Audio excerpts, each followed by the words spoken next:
आज की क्लास में हम देखने वाले हैं क्लास 10th की साइंस चैप्टर 8 हम पढ़ेंगे, जिसमें दिया हुआ है आपका आनुवांशिकता।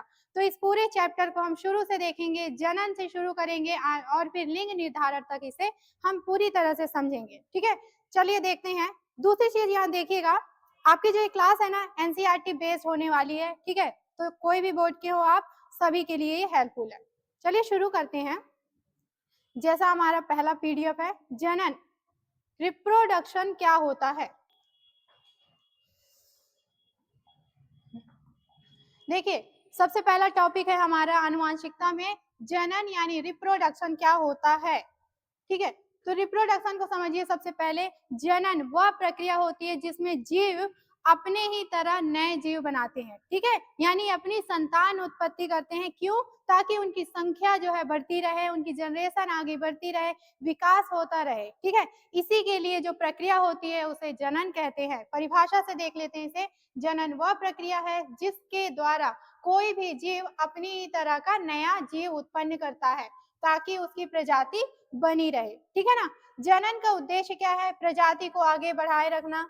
ठीक है, आबादी बढ़ाना और जीवन की जो प्रक्रिया है वो चलती रहे, इसीलिए जनन होता है। हम सभी जो है किसका प्रमाण है या फिर किस चीज के रिजल्ट हैं? जनन के।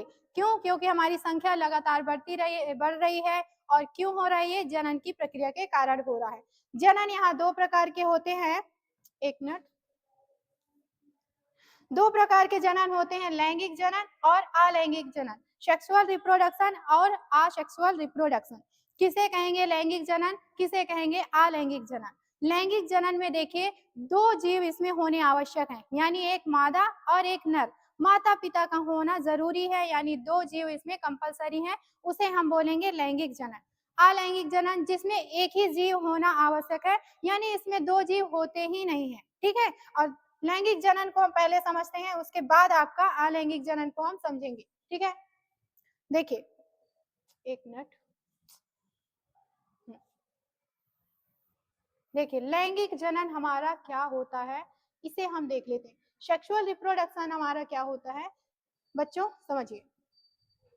जब दो जनक, पहले मैंने बताया कि इसमें दो जीव होते हैं, माता और पिता होते हैं, तो दोनों के जीन्स आपस में मिलेंगे और क्या बनाएंगे? जाइगोट बनाएंगे। तो सबसे पहले तो देखिए, दोनों में क्या पाए जाते हैं? गैमेट्स होते हैं। और गैमेट्स यानी अगर मादा का है तो उसमें से एग रिलीज होगा, एग आकर के मिलेंगे। और पुरुष है यानी नर है तो उसके स्पर्म आके मिलेंगे, और दोनों के संयोग से बनता है क्या? जाइगोट। और जाइगोट ही आगे चल के नए संतान की उत्पत्ति करता है, विकास करता है। और यह प्रक्रिया आपको लैंगिक जनन में देखने को मिलेगी। ठीक है, तो देखिए अगर डायग्राम में समझते हैं तो ये हमारे मादा की संरचना है, जिसमें से क्या आ रहा है? एग रिलीज हो रहा है। यहाँ पर आपको देखने को मिल रहा है नर, नर में से आपके स्पर्म रिलीज होते हैं। दोनों जब मिलते हैं तो जाइगोट बनता है। और जाइगोट किस चीज का रिजल्ट या परिणाम होता है? एक संतान की उत्पत्ति का। इसी से एक संतान बनता है। ठीक है ना। अब देखिए इसकी विशेषताएं क्या है। लैंगिक जनन की विशेषताएं क्या होती हैं? सबसे पहले कि इसमें दो जनक होंगे। ठीक है, दो जनक होंगे, नर और मादा। गैमेट्स का मिलन होता है। गैमेट्स यानी आपका एग और स्पर्म, ये आपस में मिलते हैं। किस प्रक्रिया से? फर्टिलाइजेशन की मदद से, निषेचन की मदद से। तो जब लैंगिक जनन होगा तो दो अलग अलग जनक होंगे, उनमें जनन की प्रक्रिया फर्टिलाइजेशन होगी और क्या बनेंगे? जो गैमेट्स है वो मिल करके जाइगोट बनाएंगे। संतान में वेरिएशन अधिक होगा। वेरिएशन मतलब विभिन्नताएं। जब भी लैंगिक जनन होगा तो आपको विभिन्नताएं देखने को मिलेंगी ही मिलेंगी। जो संतान होंगे उनमें कुछ गुण माता या कुछ गुण पिता की तरह हो सकते हैं, लेकिन पूरी तरह से वो ना तो माता की तरह होंगे, ना ही पूरी तरह से पिता की तरह। उनमें विभिन्नताएं आपको देखने को मिलेंगी। ठीक है, इवोल्यूशन के लिए ये महत्वपूर्ण होता है। तो लैंगिक जनन इवोल्यूशन के लिए बहुत आवश्यक है। और इवोल्यूशन क्यों जरूरी है? ताकि हम आगे वाले आने वाली पीढ़ी के साथ कॉम्बिनेशन बना सके। जो भी वातावरण अगर परिवर्तित हो रहा है तो उसके साथ भी कॉम्बिनेशन बना सके, उसके लिए आपका यहाँ पर वेरिएशन जरूरी है। और वेरिएशन के कारण ही आपको इवोल्यूशन देखने को मिलेगा, यानी विकास देखने को मिलेगा जीव की उत्पत्ति में। ठीक है, उदाहरण के लिए यहाँ लिया है मनुष्य, अधिकांश जानवर और फूलदार वृक्ष। ठीक है, तो मनुष्यों में क्या पाया जाता है, आपका लैंगिक जनन पाया जाता है, जंतुओं में लैंगिक जनन पाया जाता है। लेकिन कुछ ऐसे सूक्ष्म जीव होते हैं जिनमें हम अलैंगिक जनन, असेक्सुअल रिप्रोडक्शन देखते हैं। वो कौन से हैं, उनको आगे चलकर हम देखते हैं। ठीक है। एक चीज और है, अगर पेड़ पौधों में जनन होता है तो उसे परागण बोला जाता है। ठीक है, पॉलिनेशन बोला जाता है। मनुष्य में हो रहा है तो उसे निषेचन कहेंगे। ठीक है ना। चलिए आगे बढ़ते हैं। अलैंगिक जनन को समझते हैं। यहाँ पे क्या होता है, असेक्सुअल रिप्रोडक्शन। असेक्सुअल रिप्रोडक्शन क्या होता है, एक ही माता पिता से होने वाला जनन जिसमें गैमेट्स नहीं बनते हैं, जिसमें गैमेट्स नहीं बनते, यानी स्पर्म और एग का मिलन यहाँ पे नहीं होता, और जीन का मिश्रण भी नहीं होता। इसमें जीन्स भी आपस में नहीं मिलते, जीन्स इसमें टूटते हैं।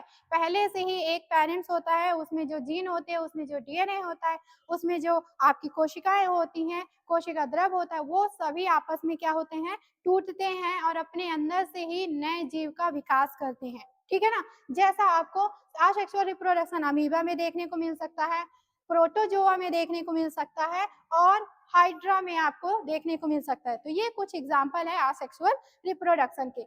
इसमें आपके क्या होंगे, गैमेट्स नहीं बनेंगे, एक ही जनक होगा, उसी से नए जीव की उत्पत्ति होगी। वो अपने डीएनए जो है क्या करेगा, डिवाइड करेगा, अपने जीन डिवाइड करेगा। अच्छा, अब अपने अंदर से ही वो जीव बना रहा है, यानी अपनी चीजों को डिवाइड करके बना रहा है, तो क्या होगा, उनमें जो वेरिएशन है वो देखने को नहीं मिलेंगे, या बहुत कम वेरिएशन आएगा। क्यों? क्योंकि वो अपनी ही कॉपी बना रहे होते हैं, एकदम हूबहू अपनी कॉपी बना रहे होते हैं, इसलिए उसमें वेरिएशन या विभिन्नताएं बहुत कम या ना के बराबर होती हैं। विशेषताएं देखते हैं सेक्सुअल रिप्रोडक्शन की। एक पेरेंट्स होता है इसमें पहले ही हमने देखा, तेजी से ये जनन होगा, ये जनन बहुत फास्ट होगा। संतान माता पिता की बिल्कुल कॉपी या क्लोन होंगे। ठीक है ना, किसमें, असेक्सुअल रिप्रोडक्शन में। वेरिएशन बहुत कम होगा, विभिन्नताएं इसमें बहुत कम देखने को मिलेंगी। तो ये है जनन के दो प्रकार। ठीक है, इसके बाद हम आगे चलते हैं। इसके बाद जनन के दौरान विभिन्नताएं यानी वेरिएशन को देखिए, कैसे वेरिएशन आएंगे और क्यों आवश्यक है वेरिएशन। वेरिएशन भी जरूरी है आपका, अगर जब भी हमारा रिप्रोडक्शन हो रहा हो तो। ठीक है ना। देखिए, एक ही प्रजाति के जीवों में छोटे छोटे अंतर या वेरिएशन, क्या जो बदलाव होते हैं, चेंजेस होते हैं, उसे वेरिएशन या विभिन्नताएं कहते हैं। वेरिएशन क्यों आवश्यक है, क्यों जरूरी है, तो नए गुण पैदा हो सके। ठीक है, जनन में जब वेरिएशन आते हैं तो नए नए गुण देखने को आपको मिलेंगे जीवों में। ठीक है। दूसरा, पर्यावरण बदलाव में अनुकूलन के लिए आवश्यक है। पर्यावरण हमारा बदलता जा रहा है, तो आने वाले समय में हम उसके साथ, उस वातावरण के साथ अपना जो अनुकूलन है बनाकर रख सके, इसके लिए भी वेरिएशन जरूरी है। हमारा शरीर उसके अनुसार जो ढलना जरूरी है। ठीक है, तो क्यों, कैसे होगा ये, जनन में वेरिएशन आने पर ही होगा। विकास के लिए आवश्यक है। ठीक है, वेरिएशन किस तरह देखने को मिल सकता है, जैसे एक एग्जांपल हम लेते हैं यहाँ पे पिता है, मान लीजिए पिता है, उनकी दो संतानें हैं, दोनों पुत्र हैं। ठीक है, अब एक ही पिता के दो संतानें हैं, तो उनको कैसे, दोनों में गुण तो समान है, गुणसूत्र तो बराबर गए हैं दोनों में। ठीक है, तो दोनों कैसे, उसी के संतान है, तो दिखने कैसे चाहिए, हर हाल में, चाहे आपको फिनोटाइप हो चाहे जीनोटाइप, वो अपने पिता की तरह दिखने चाहिए। ठीक है, लेकिन नहीं हो रहा है इसमें। इसमें आपको कुछ चेंजेस देखने को मिल जाते हैं, जैसे यहाँ पे कुछ चेंज है, हो सकता है ये अपने पिता से थोड़ा बाल अलग हो सकते हैं। ठीक है, आंखों का रंग अलग हो सकता है, कद अलग हो सकता है, या कोई निशान ऐसा जो उनके पिता में तो नहीं है, लेकिन हो सकता है उसके दादा परदादा में रहे होंगे। तो ये कैसे आ रहे हैं, उन लिंगों के जो जीन्स है उनके आपके ट्रांसफर होने की वजह से आ रहे हैं। और ये परिवर्तन है, ये जो है अपने पिता में तो नहीं थे, लेकिन दादा परदादा से कहीं से तो आए हैं, तो ये जीन परिवर्तन के कारण ही ऐसा देखने को मिलता है। तो ये क्या है, आपका वेरिएशन है। जब इनकी संतानें होंगी तो उनमें कोई और परिवर्तन देखने को मिल जाएगा। तो जरूरी नहीं है जिस भी पिता या जनक के वो संतानें हैं उसमें एज इट इज गुड या एज इट इज लक्षण देखने को मिले। ठीक है, उनमें आपको चेंजेस देखने को मिल सकते हैं। तो ये चेंजेस ही आपके क्या विभिन्नताएं या वेरिएशन कहलाते हैं। अब क्यों जरूरी है हमने देख लिया। अब वेरिएशन आते कैसे हैं, किस कारण से आते हैं, रिप्रोडक्शन के कारण। जनन में अगर कोई चेंजेस आएगा तो उसमें वेरिएशन आ सकते हैं। म्यूटेशन के कारण आ सकता है, यानी उत्परिवर्तन के कारण भी आ सकता है। वातावरण में परिवर्तन आया तो आपका ये जीन में जो है चेंज, जो चैन है जीन का उसमें चेंजेस आ गए, जिससे आपका वेरिएशन आ गया। जेनेटिक रिकॉम्बिनेशन, जब जीन ट्रांसफर हो रहे होते हैं, किसमें गैमेट्स बना रहे होते हैं, तो उस समय अगर मान लो जो वातावरण है अनुकूल ना रहा हो, या कोई संक्रमण हो गया हो, या और कोई दूसरे कारण जिनकी वजह से क्या हो जाता है, उनमें जेनेटिक रिकॉम्बिनेशन बन जाता है और उनमें वेरिएशन आ सकता है। जीन्स में अगर प्रभाव पड़ा तो आने वाली संतान में भी वेरिएशन देखने को मिल सकता है। जैसे एक एग्जाम्पल यहाँ कान की संरचना है, ठीक है, इसमें आप देख पा रहे हैं कैसा, दोनों तो कान की संरचनाएं हैं, लेकिन यहाँ पे उभरा हुआ है, लेकिन यहाँ कान सीधे ऐसे चपटा हुआ सटा हुआ दिख रहा है।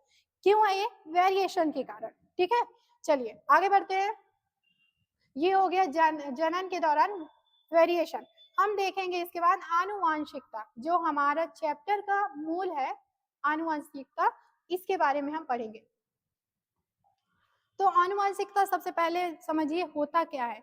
कभी कभी जैसे हम सामान्य बोलचाल में बोलते हैं ये अपने पिता की तरह हरकतें कर रहा है, या उसका जो चेहरा है या बाल है माँ की तरह मिलता हुआ है, मतलब हम कहते हैं ना, बच्चे देखने में भी समझ में आ जाते हैं कि वो अपने पिता की तरह दिख रहा है, उसके नैन नक्श जो है अपने माँ बाप से मिलते जुलते हैं। तो क्यों होता है ये कारण? ये आनुवंशिकता के कारण होते हैं। जो गुण होते हैं माता पिता से संतानों में जब आ जाते हैं उसे ही आनुवंशिकता कहते हैं। समझते हैं परिभाषा के साथ। मनुष्यों और सभी जीवों में कुछ गुण कैसे होते हैं? माता पिता से संतान में पहुंचते हैं। इन्हीं गुणों का पीढ़ी दर पीढ़ी स्थानांतरण आनुवंशिकता कहलाता है।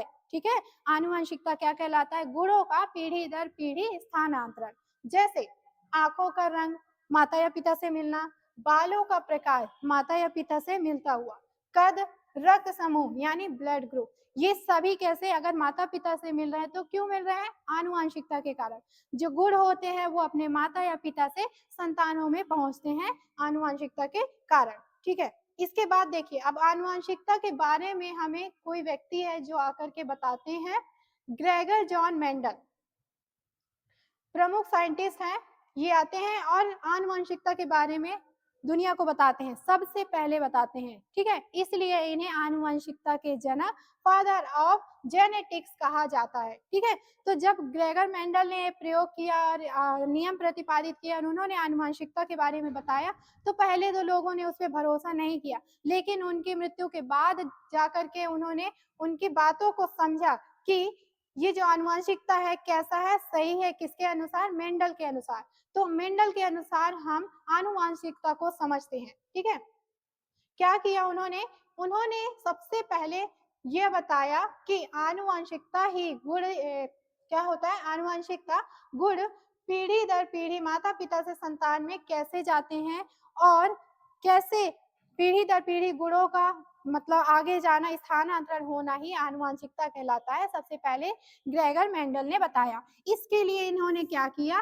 प्रयोग किया। किस पर किया? मटर के पौधे पर किया। ठीक है, इसे समझाने के लिए इन्होंने मटर के पौधे का चुनाव किया। और मटर के पौधे का ही चुनाव क्यों किया, इस कारण को भी देखते हैं हम यहाँ पर। ठीक है, तो मटर के पौधे का चुनाव करने का उनका कई कारण है। जैसे सबसे पहले तो मटर आसानी से हमें अवेलेबल हो जाता है। ठीक है, दूसरा, मटर की जो जीवन चक्र होता है ना बच्चों, वो बहुत कम होता है, मतलब बहुत कम टाइम में हम उसे तैयार कर सकते हैं। ठीक है, तो देखिए मटर को चयन करने का कारण है मटर का जीवन चक्र छोटा होता है, यानी बहुत ही कम समय में हम मटर का पौधा तैयार कर सकते हैं।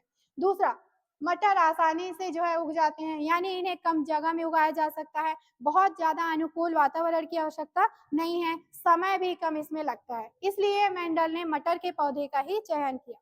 तीसरा कारण, मटर के फूल बाइसेक्सुअल होते हैं, मतलब इसमें आप स्वपरागण और परपरागण दोनों करवा सकते हैं, दोनों के माध्यम से आप इनमें प्रजनन या जनन करवा सकते हैं और उनके रिजल्ट को आप आसानी से प्राप्त कर सकते हैं। तो ये वो रीजन थे जिसके कारण मेंडल ने मटर के पौधे को चुना था। ठीक है, अब इनके बीच में ये क्रॉस कराते हैं और इसके लिए जो आने वाले लक्षण हैं या आने वाले टाइम में जो नियम प्रतिपादित करेंगे उसके लिए मटर के अलग अलग लक्षणों को ध्यान में रखते हुए ये उसका चयन करते हैं। ठीक है, तो मटर के बीज के कौन कौन से वो लक्षण हैं जिन्हें इन्होंने चयन किया था, वो 7 लक्षण चयन करते हैं, उन 7 लक्षणों को हम यहाँ पर देखते हैं।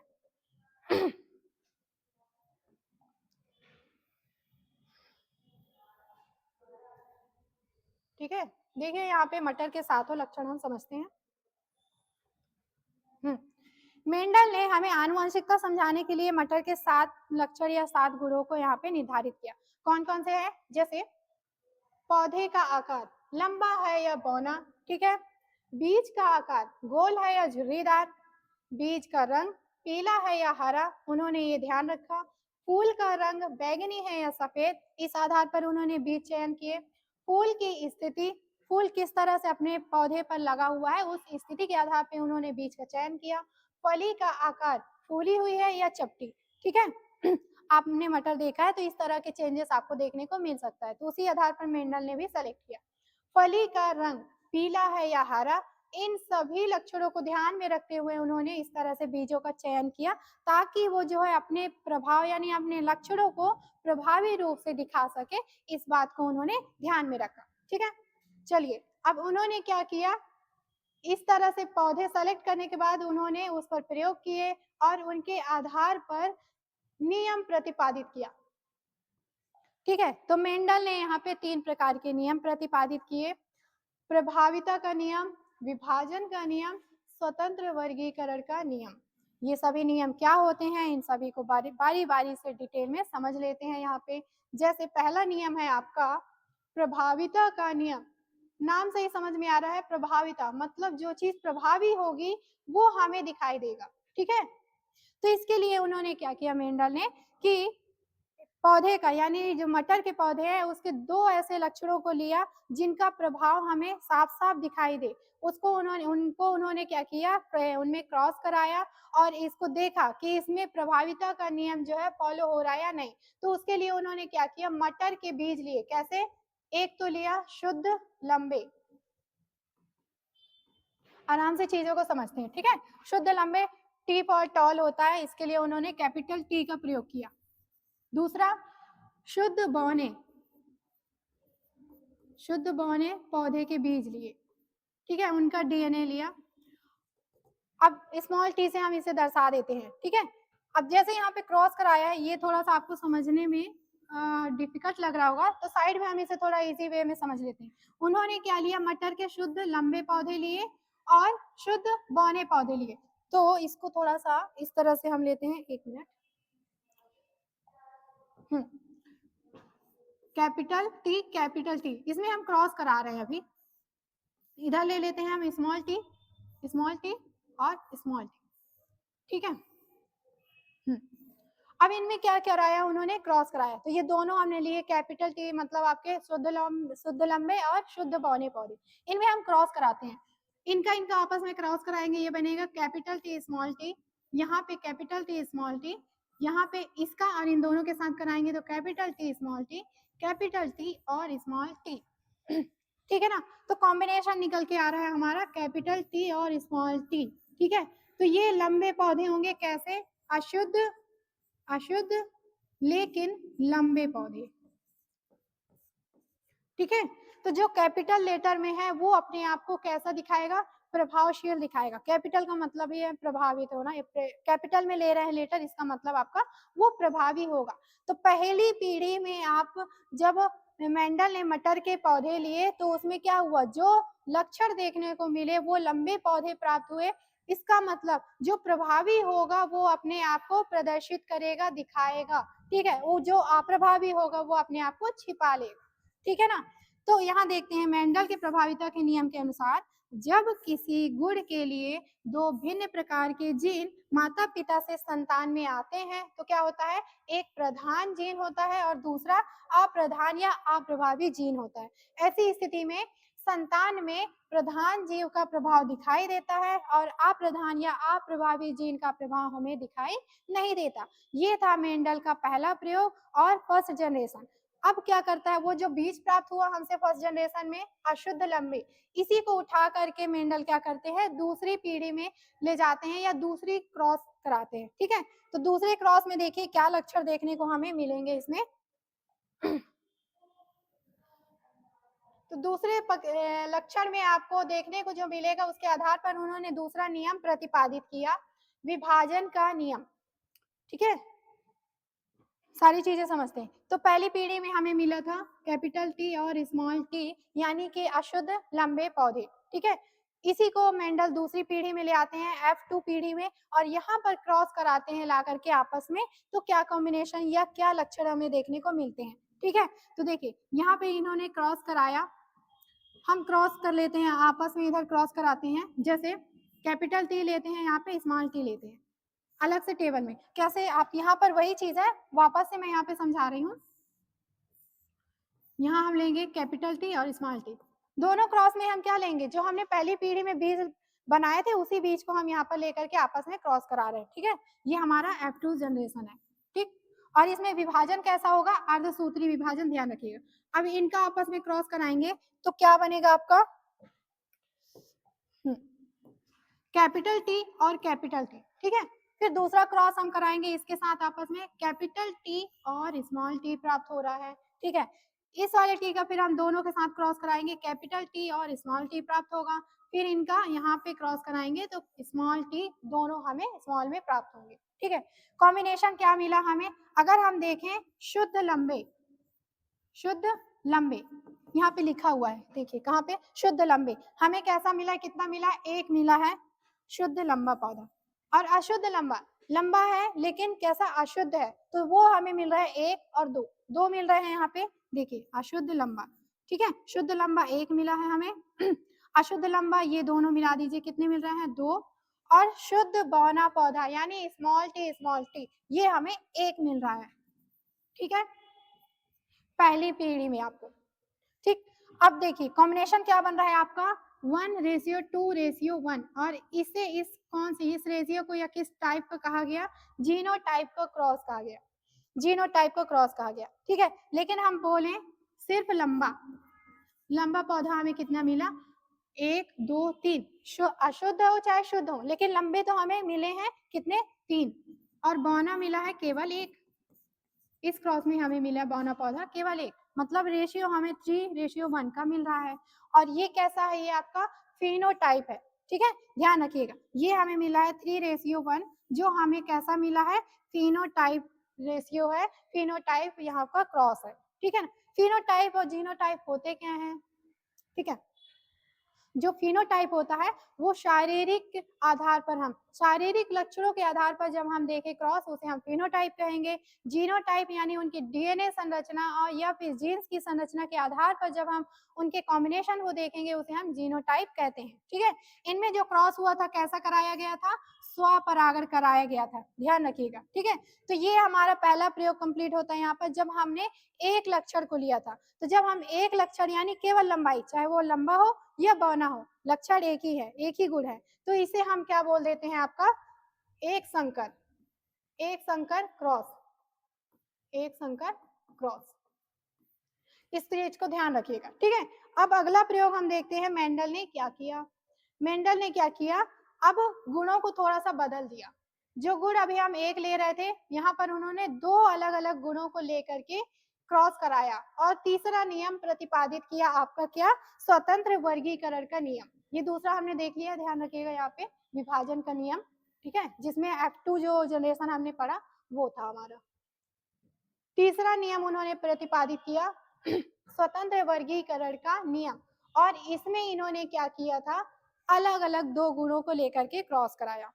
ठीक है, कैसे, उन्होंने ले लिए पीले व गोल, गोल पहले लेना, ठीक है, गोल और पीले बीज। ठीक है, गोल व पीले बीज लिए। दूसरा एक गुण क्या ले लिया उन्होंने, झुर्रीदार, झुर्रीदार व हरे। ठीक, इस तरह के दो अलग अलग गुणों वाले बीज लिए और उनमें क्रॉस कराया, जिसे हम फर्स्ट जनरेशन में देखेंगे। ठीक है, और इनमें क्या परिवर्तन देखने को मिलते हैं कि आपके जो प्रभावी होंगे वो आपको फर्स्ट जनरेशन में दिखाई देंगे। ठीक है, जैसा कि हमने प्रभाविता के नियम में देखा था। इस क्रॉस को यहाँ पर किया हुआ है, इसे हम थोड़ा सा खुद से करके देख लेते हैं, इसके बाद इसकी डेफिनेशन को समझते हैं। क्या किया है मेंडल ने यहाँ पे, देखिए बच्चों, इन्होंने क्या किया, दो गुणों वाले ले लिए। ठीक है, कैसे, एक ले लिया उन्होंने पीले व गोल मटर के दाने, ठीक है। तो गोल के लिए हम कैपिटल आर यूज कर लेते हैं यहाँ पे, और पीले यानी वाई, कैपिटल वाई यूज कर लेते हैं। दूसरा बीज उन्होंने लिया झुर्रीदार, झुर्रीदार व हरे बीज, ठीक है।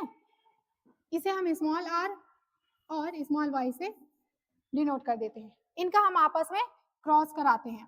तो यहाँ से हम ले लेंगे कैपिटल आर और कैपिटल वाई, यहाँ से हम ले लेंगे जो गैमेट्स लेंगे वो लेंगे स्मॉल आर और स्मॉल वाई। इनका हम क्रॉस कराएंगे तो क्या निकल के आएगा रिजल्ट हमारा, capital R small R capital Y small Y. जो कैपिटल होगा वो प्रभावी होगा, अपने आप को प्रदर्शित करेगा।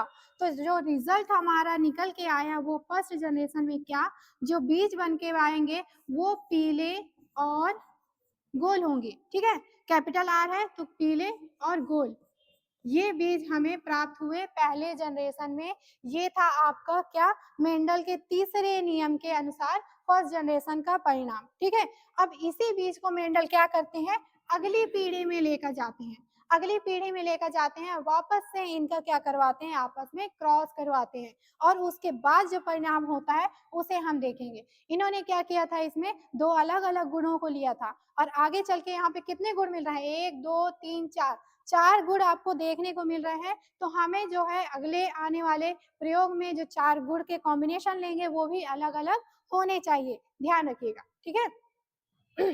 क्या किया मेंडल ने, देखिए इसी स्वतंत्र वर्गीकरण नियम के अनुसार इन्होंने 4 अलग अलग गुण लिए थे, जिसमें आप देख पा रहे हैं यहाँ पे capital R capital Y, capital R small R capital Y, और स्मॉल आर और स्मॉल वाई, ठीक है। इस तरह का उन्होंने कॉम्बिनेशन लिया है। इस प्रयोग को या इस क्रॉस को हम खुद से करके देखते हैं, थोड़ा सा रफ वर्क में बच्चों, उसके बाद आप ये डायग्राम के साथ समझिएगा, आसानी से चीजें समझ में आ जाएंगी, ठीक है।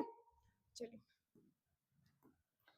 जैसे क्या किया था हमने पहली पीढ़ी में, कैपिटल आर प्राप्त किया था, स्मॉल आर कैपिटल वाई और स्मॉल वाई प्राप्त किया था। ये कैसे थे, गोल व पीले, ठीक है।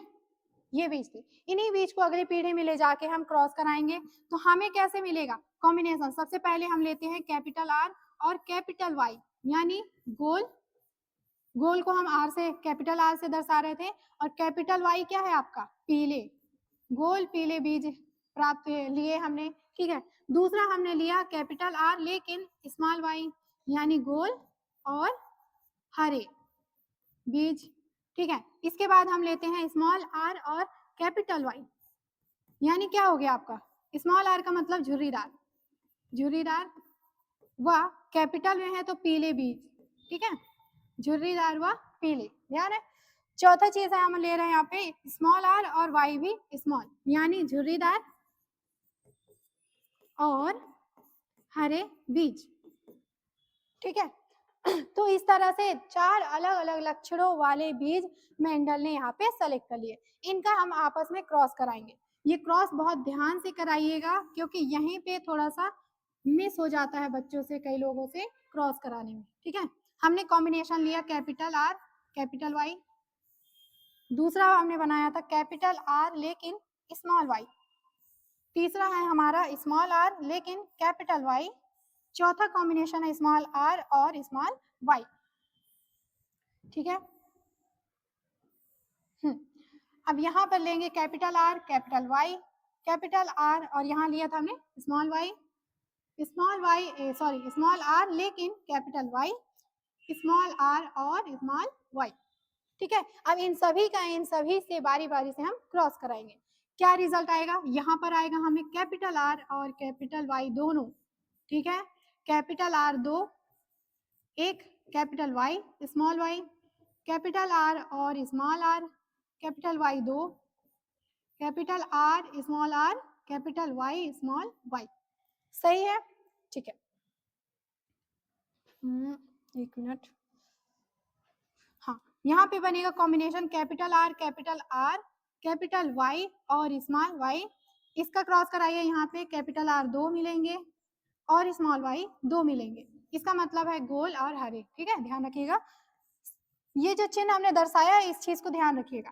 फिर यहाँ हमें प्राप्त होगा कैपिटल आर और स्मॉल आर, कैपिटल वाई और small Y, capital R small R और दोनों वाई स्मॉल में, ठीक है। यहाँ हमें मिलेगा, प्राप्त होगा कैपिटल आर और स्मॉल आर, वाई देखिए दोनों कैपिटल में है, यहाँ पे आर वाई स्मॉल और कैपिटल में, यहाँ पे आर दोनों स्मॉल में है लेकिन कैपिटल है एक वाई और स्मॉल वाई, एक मिनट कैपिटल है दोनों, दोनों कैपिटल है, ध्यान रखिएगा। स्मॉल आर दो है और एक कैपिटल वाई है और एक स्मॉल वाई है, ध्यान रखिएगा। इधर आते हैं इस कॉम्बिनेशन में, एक कैपिटल एक आपको स्मॉल मिलेगा, एक कैपिटल एक स्मॉल मिलेगा, फिर इसके बाद capital R small R Y आपको दोनों स्मॉल में मिलेंगे, ठीक है। इसको क्रॉस कराते हैं आपस में तो आर जो है दोनों आपको स्मॉल में मिलेंगे लेकिन वाई एक स्मॉल और एक कैपिटल में, ठीक है। लास्ट कॉम्बिनेशन आपको दोनों जो है स्मॉल मिलेंगे, आर और वाई भी, ठीक है। तो ये आपका अभी मेंडल का हमने जो पीढ़ी सेकेंड राउंड में देख रहे हैं या पीढ़ी दूसरी में क्रॉस, उसको समझ रहे हैं, ठीक है। कॉम्बिनेशन बनाते हैं, कैसा बनेगा, ठीक। जैसे गोल व पीले यानी कैपिटल आर और वाई वाले लक्षण आपको कितने मिलेंगे, यहाँ पे देखिए हम कलर चेंज कर लेते हैं। तो जो आपको गोल और पीले जो बीज मिले वो कितने मिले, 1 2 3 4 5 6 7 8 और 1 9, ये ठीक है। यानी गोल पीले, गोल पीले ये बीज हमें मिले 9, गोल हरे कितने मिलेंगे, गोल व हरे, ठीक है। कैपिटल आर स्मॉल वाई होना चाहिए, ठीक है। वो कितने मिलेंगे हमें, देखिए 1 2 और कैपिटल आर और स्मॉल वाई के साथ 3, ये कितने मिले, 3 मिल गए हमें। अब देखिए अब हमें दूसरा जो कॉम्बिनेशन निकालना है झुर्रीदार और पीले बीज का, यानी स्मॉल आर और कैपिटल वाई का निकालना है, ठीक है। तो झुर्रीदार प्लस पीले बीज, ध्यान रखिए क्या होगा, स्मॉल आर और कैपिटल वाई होना उसमें जरूरी है। तो यहाँ हम देखेंगे इस कॉम्बिनेशन को कहाँ पे हमें मिलेगा, आपका बच्चा ये स्मॉल आर कैपिटल वाई, 1 2 और 1 3, ये 3 हमें कॉम्बिनेशन मिल गए झुर्रीदार व पीले बीज के। लास्ट एक बच गया आपका झुर्रीदार व हरे, तो वो एक ही कॉम्बिनेशन बचा आपका एक, ठीक है। यानी आपका जो झुर्रीदार लिख लेते हैं यहाँ पे व हरे बीज का कॉम्बिनेशन वो मिला 1। कैसा कॉम्बिनेशन मिल रहा है, रेशियो में देखें तो 9:3:3:1, ठीक है। और ये कैसा देखने में, क्योंकि हम रंग और फिर आकार के आधार पर देख रहे हैं तो इसे हम फिनोटाइप आकार कह सकते हैं, या आपका क्रॉस, ठीक है। ये कैसा क्रॉस है आपका, तो ये आपका फिनोटाइप क्रॉस है, फिनोटाइप क्रॉस है। इसे बहुत आराम से समझिएगा सारी चीजें, ठीक है ना। तो ये फिनोटाइप क्रॉस है, ये था आपका मेंडल का तीसरा नियम के अनुसार। जब हम लक्षणों को क्या करते हैं, बदल देते हैं, अलग अलग गुणों को रख करके हम जब क्रॉस कराते हैं तो आपको इस तरह से रेशियो या अनुपात में जो है परिणाम देखने को मिलता है। और यही है आपके आनुवंशिकता का संपूर्ण नियम, कैसे आपके जो गुण है पीढ़ी दर पीढ़ी आपको आगे देखने को मिलेंगे, कैसे स्थानांतरण होता है, ठीक है ना चीजें। चलिए अब आगे चलते हैं। जब हमने जनन समझ लिया और हमने समझ लिया क्या अनुवांशिकता को, तो बच जाता है आपका क्या, लिंग निर्धारण। ये लास्ट टॉपिक है आपका इस चैप्टर का, लिंग निर्धारण, ठीक है। लिंग निर्धारण सेक्स डिटर्मिनेशन क्या होता है, तो किस प्रक्रिया से कैसे पता चलता है कि जो आने वाली संतति है वो लड़का होगा या लड़की होगी, मेल होगा या फीमेल होगी, इसका निर्धारण कैसे होता है, देखिए समझते हैं, ठीक है। परिभाषा, लिंग निर्धारण की वह प्रक्रिया जिससे किसी जीव में लड़का या लड़की होने का निर्धारण हो या पता चलता हो, इस प्रक्रिया को हम क्या बोलते हैं, लिंग निर्धारण। और यह लिंग निर्धारण जो है माता पिता से मिले लिंग गुण सूत्रों द्वारा यानी उनके सेक्स क्रोमोसोम के द्वारा ही पता चलता है या निर्धारित होता है, ठीक है। जो ह्यूमन होते हैं उनमें पाए जाते हैं कितने, 46 गुणसूत्र, टोटल 46 गुणसूत्र पाए जाते हैं, जो जोड़ों में होते हैं 23 जोड़े होते हैं, ठीक है। तो जो 22 जोड़े होते हैं ना, वो संतानों में गुणों के लिए होते हैं, मतलब बच्चों में कौन से गुण, कौन से लक्षण देखने को मिलेंगे, ये वो निर्धारित करता है कौन, 22 जोड़े गुणसूत्र।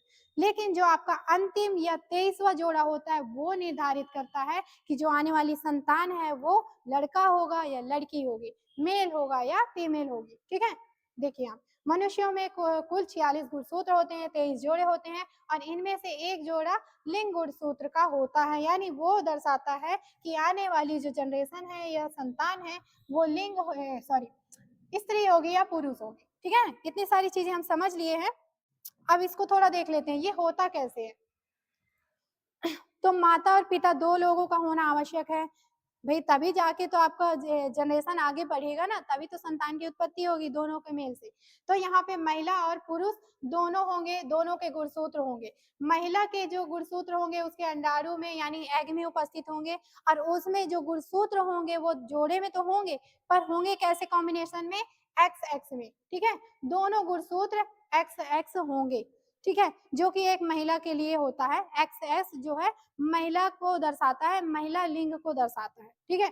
दूसरा, पुरुष, पुरुषों में जो गुणसूत्र है उनके शुक्राणु यानी स्पर्म में उपस्थित होंगे, और इनके स्पर्म में या शुक्राणु में दो तरह के गुणसूत्र उपस्थित होते हैं, एक्स और वाई, ठीक है। कैसा कॉम्बिनेशन है, महिलाओं में हम देख रहे हैं एक्स एक्स, पुरुषों में देख रहे हैं एक्स और वाई देख रहे हैं। एक्स जो है, जो एक्स गुणसूत्र है वो जो लिंग अगर निर्धारित करें तो अगर हम देखें तो वो महिला या मादा के लिए होता है, और वाई गुणसूत्र जो है पुरुष या फिर नर के लिए होता है। यानी अगर हम इनका क्रॉस कराते हैं नर और मादा का, तो जो मादा में उपस्थित एक्स है और पुरुष में उपस्थित एक्स वाई दोनों है, क्योंकि ठीक है, तो आपस में जब क्रॉस करेंगे तो वो बताएंगे कि आने वाली संतान किस तरह की है। जब कॉम्बिनेशन उनका ऐसा बनेगा कि एक्स एक्स के साथ मिल रहा है, एक्स वाई के साथ मिल रहा है, तब जाके लिंग का निर्धारण हो पाएगा। इसका मतलब आप ये कह सकती हैं कि जो लिंग निर्धारण होता है ना, वो किसके कारण होता है, पुरुषों के कारण ही होता है, क्योंकि उनमें एक्स और वाई दोनों गुणसूत्र होते हैं, और वाई गुणसूत्र केवल पुरुष ही दे सकता है, ठीक है। तो इस चीज को ध्यान रखिएगा कि कभी बोल देते हैं ना, पुराने समय में औरतों को बहुत ज्यादा प्रताड़ित किया जाता था, क्योंकि उन्हें इस चीज की जानकारी नहीं थी पुराने लोगों को कि कैसे पुत्र से जो है उत्पन्न होता है, कैसे जो है पुत्री का जन्म होता है, ठीक है। तो अगर वो उन्होंने उस समय पढ़ लिया होता, समझ लिया होता, तो इस तरह जो महिलाएं होती वो प्रताड़ित नहीं होती, उनपे लांछन नहीं लगता कि केवल पुत्री को जन्म दे रही हो, केवल पुत्र को जन्म दे रही हो। पुत्र या पुत्री को जन्म देने में महिला का कोई भी योगदान नहीं होता है, केवल वो क्या एक्स जो है एग रिलीज करती है, जो संतान उत्पत्ति में भाग लेती है। लेकिन अगर पुत्र या पुत्री के जन्म की बात करें तो उसके लिए जिम्मेदार पुरुष होता है, क्योंकि उसमें दोनों गुणसूत्र पाए जाते हैं। इसे थोड़ा सा हम प्रयोग से समझते हैं। जैसे माता में हमने पहले ही देखा कि माता में दो गुणसूत्र एक जोड़ी गुणसूत्र होते हैं, लेकिन दोनों एक्स एक्स होते हैं, ठीक है। पुरुष में एक्स और वाई होते हैं। अगर इस माता में से एक एक्स जो है किसमें जाकर के आपका क्रिया कर ले, पिता के एक्स गुणसूत्र के साथ, ठीक है, पिता के एक्स गुणसूत्र के साथ, तो दोनों कॉम्बिनेशन वापस जाके क्या बना रहे हैं, एक्स एक्स बना रहे हैं। यानी जो आने वाली संतान है वो क्या होगी, लड़की होगी, गर्ल होगी। अगर वही माता के एक एक्स गुणसूत्र जो है पिता के वाई गुणसूत्र के साथ बनाते हैं, कॉम्बिनेशन क्रॉस करते हैं, तो जो कॉम्बिनेशन बनेगा वो एक्स और वाई का बनेगा, यानी आने वाली जो संतान है वो पुरुष या लड़का होगा, मेल होगा, ठीक है। तो ये चीज समझ में आ गई होगी कि जो लिंग निर्धारण है उसके लिए पुरुष जिम्मेदार होता है, ना कि स्त्री, ठीक है। चलिए, तो ये आपका पूरा चैप्टर आनुवांशिकता का कंप्लीट होता है यहाँ पे। उम्मीद करती हूँ आप लोगों को जो है बहुत अच्छे से चीजें समझ में आई होंगी, कहीं पर कोई डाउट नहीं रह गया होगा। इससे आपका एग्जाम की तैयारी बहुत अच्छे से हो गई होगी, ठीक है। वीडियो पसंद आ रही हो तो वीडियो को लाइक करिएगा, शेयर करिएगा, कमेंट करिएगा। मिलते हैं अगली वीडियो में। Thank you.